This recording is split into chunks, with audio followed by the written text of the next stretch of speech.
Eu sou psiquiatra e nesse vídeo vou te contar quais são as 5 características que levam ao diagnóstico da psicopatia, chamada tecnicamente de transtorno da personalidade antissocial. Apesar de esse diagnóstico ser feito só a partir de 18 anos, o psicopata começa a mostrar os primeiros sinais do transtorno obrigatoriamente antes de 15 anos de idade. E os casos mais graves, como serial killers, geralmente já mostram as características antes dos 10 anos. E é um padrão de comportamento crônico, ou seja, essa forma de agir se incorpora à personalidade do psicopata e dura muito tempo, décadas até, ou a vida inteira, se não puder ser tratado antes. 1. Falta de empatia. O psicopata não considera os direitos, desejos e sentimentos das outras pessoas. Ele não vê problema nenhum em fazer para o outro o que ele não queria que fizessem com ele. Então, se for para benefício próprio, o psicopata pode roubar, machucar, maltratar, assediar, destruir propriedade alheia ou até fazer coisas ilegais e sem demonstrar um pingo de remorso por isso. Em casos mais graves, ele pode não criar vínculo afetivo nem com os seus filhos e não se importar muito com eles. 2. Desonestidade. O psicopata geralmente é um grande mentiroso. Enganar e manipular é o que ele mais faz. Ele mente muito e mente sobre coisas importantes. Pode falsificar assinaturas se for preciso,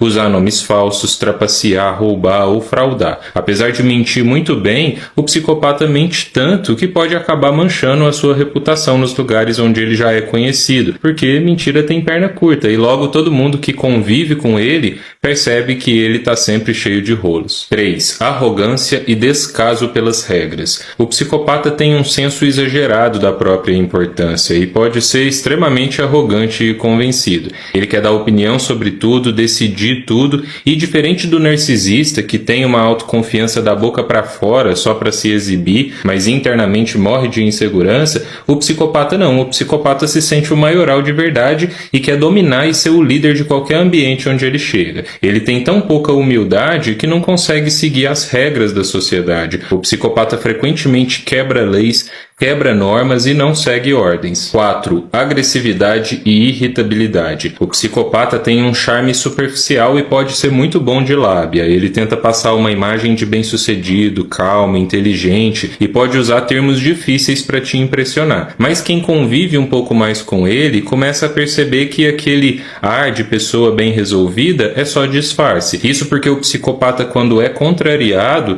tende a mostrar uma outra face. Se as coisas não saírem exatamente como ele quer, ele pode se irritar muito e ficar extremamente agressivo. Pode até se envolver em brigas físicas ou espancar um parceiro ou um filho, por exemplo. No caso das mulheres psicopatas, às vezes a agressividade física não está tão presente, e sim uma agressividade mais sutil, velada, na forma de fofoca, inveja ou comportamento passivo-agressivo. E 5. Impulsividade e irresponsabilidade. O psicopata toma as decisões no calor do momento, sem pensar nas consequências para ele mesmo ou para os outros. E pode mudar repentinamente de emprego, cidade, relacionamento ou moradia e não demonstrar preocupação pela própria segurança ou das outras pessoas. Então ele pode dirigir de forma perigosa, ter problemas sérios com o uso de drogas ou outras compulsões, como por apostas, por exemplo, que é muito comum, ter comportamento sexual de risco ou negligenciar os cuidados com um filho. A irresponsabilidade também pode ser uma marca do psicopata, que muitas vezes falha em manter um estudo ou um trabalho por muito tempo ou em pagar suas dívidas em dia. Vale lembrar que no longo prazo o psicopata pode acabar sofrendo muito pelas consequências dos seus atos para ele mesmo, já que ele pode ser muito autodestrutivo